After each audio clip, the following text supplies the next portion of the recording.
Hey yo, make sure y'all check that Marcy Memoirs playlist with all the episodes we did. We got major Marcy legends on the check-in on that. You heard? That's a fact. So make sure you check that playlist and make sure you don't miss no episodes. You heard? You can't be out here lacking, not knowing what's going on these YouTube streets. You heard? Because we heavy on these YouTube streets, baby. We run these YouTube streets. That's why they mad. These other dudes, they mad, man. You heard? Make sure you check out that free SHA playlist so you can see every episode we did. We putting in that work, man. We ain't playing no games.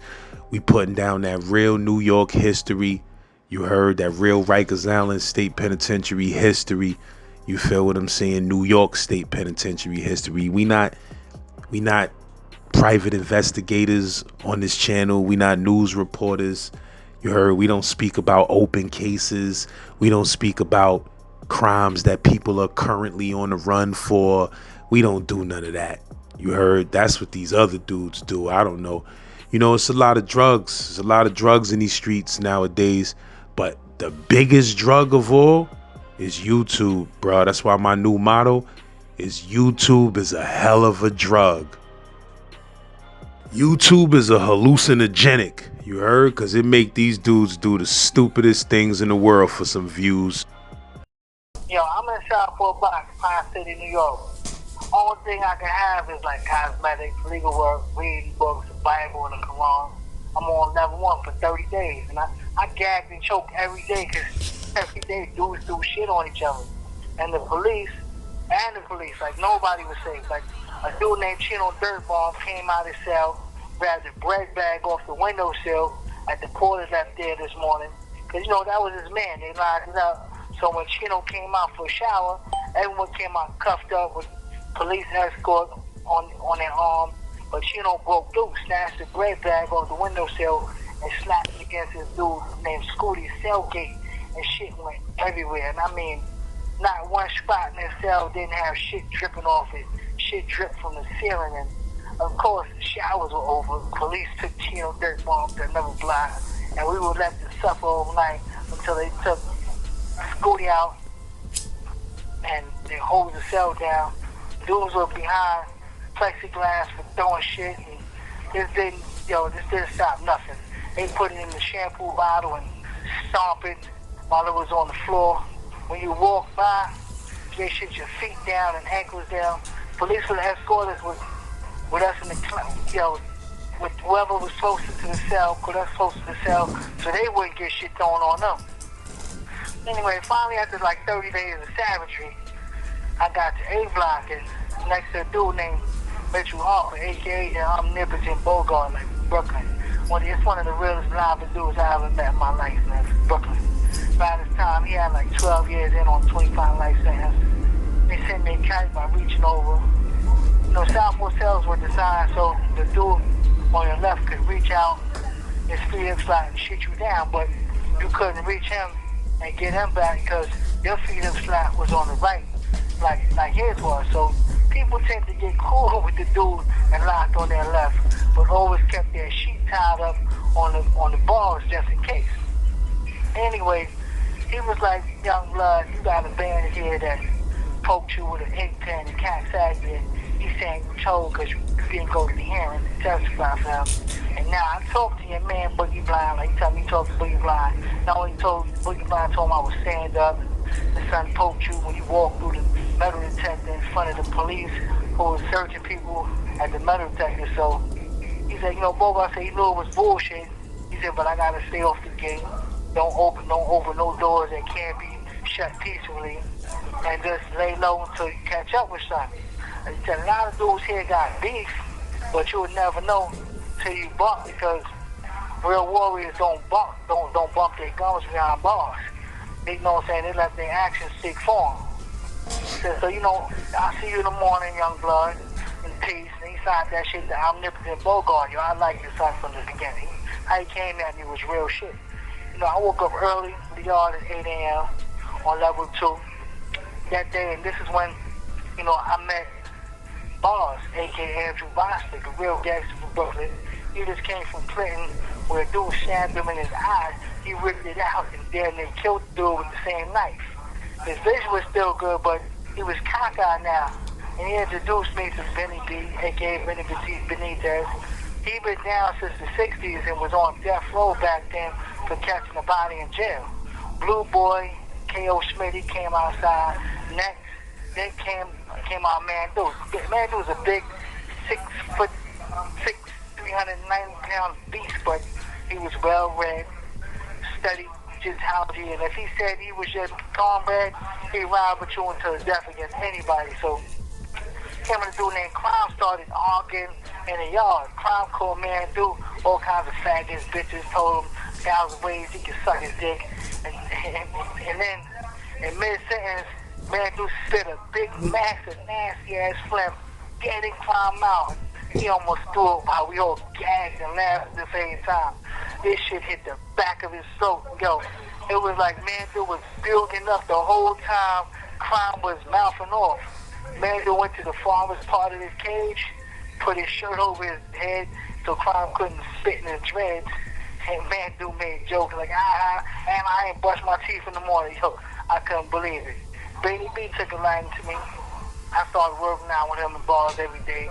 Started off with 1,000 jumping jacks, all in one clip, 1,000 push-ups, sets of 50, burpees, 10 sets of 20.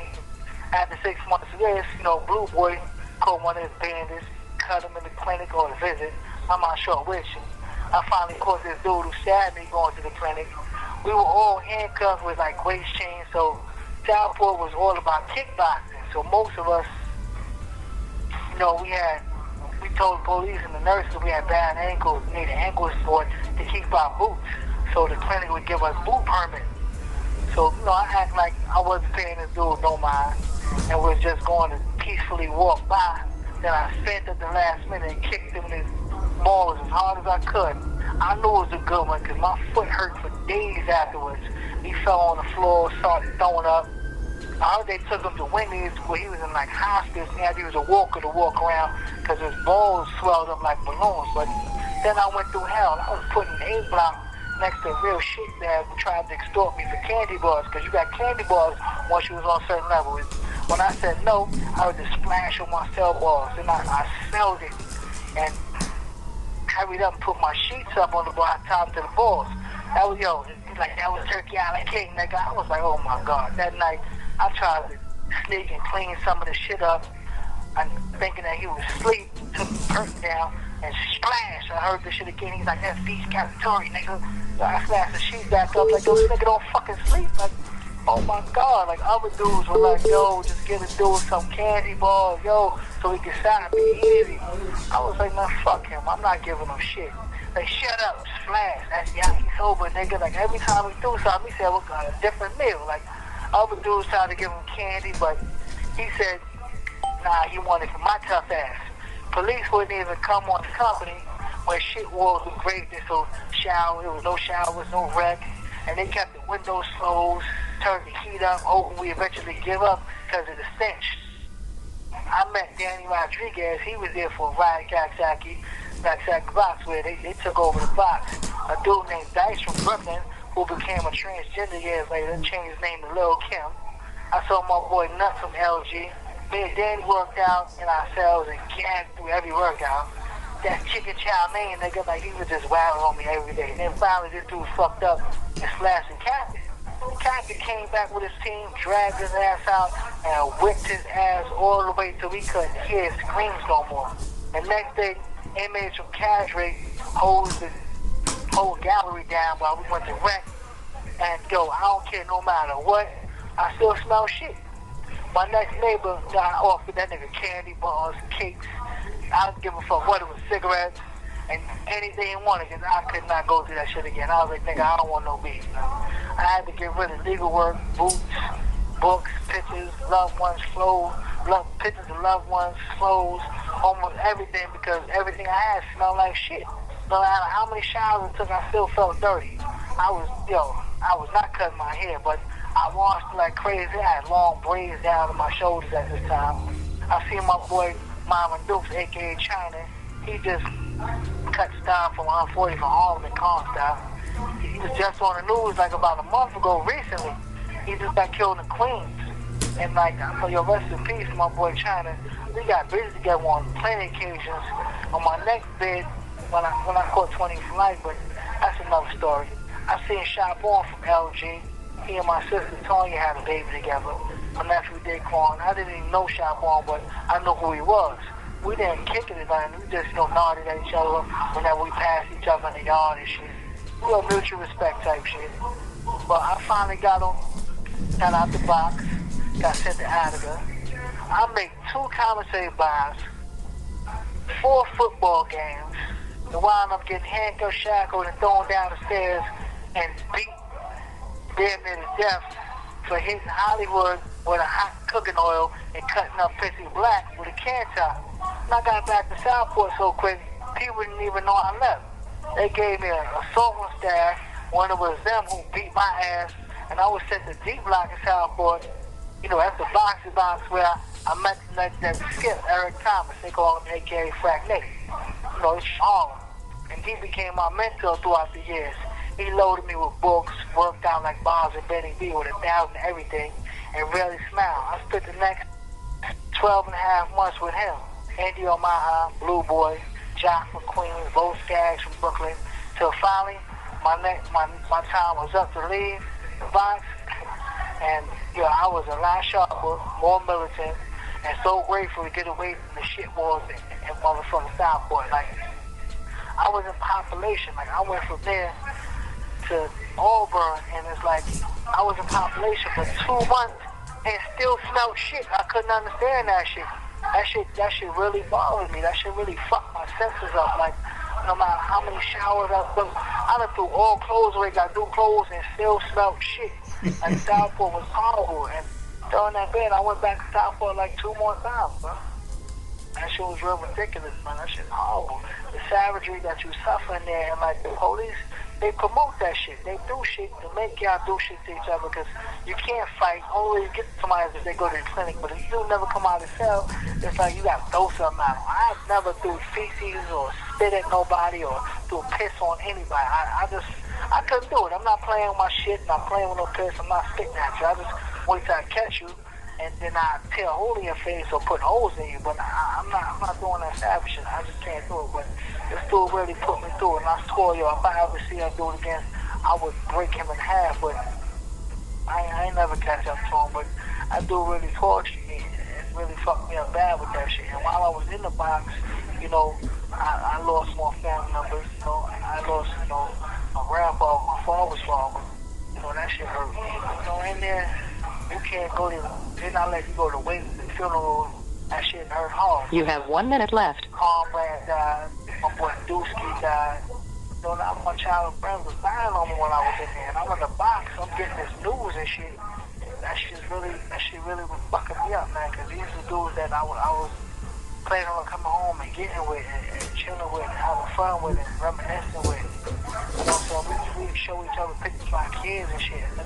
I'm getting news that these same dudes is dying on me, man. That shit, it was a horrible, bad thing, man. Out of the box, with your explanation, you got more time to think. And everything's so quiet, you hear the buzzing from the lights.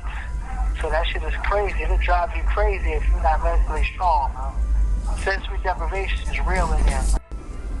Now, every day, I'm going to tell you about each jail I've been in, because it's like, and as I travel and go through it, what happened, what was down here. Like the next spot, Auburn, we get into motherfuckers getting out of pops, like got his head chopped off, Duke caught the body in the gym, Mikey B, they put gasoline in himself. When they took the body out, it just looked like a burnt beefsteak, nigga arm was melted to his body. Like, I'm gonna give the details of all the shit I seen in there. That shit was horrible in Auburn.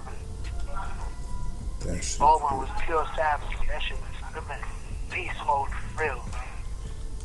From Auburn, I went back to Southport. The shit wars again. That shit was crazy. That shit was going chaotic. Who you said was the most wildest shit thrower when you was there?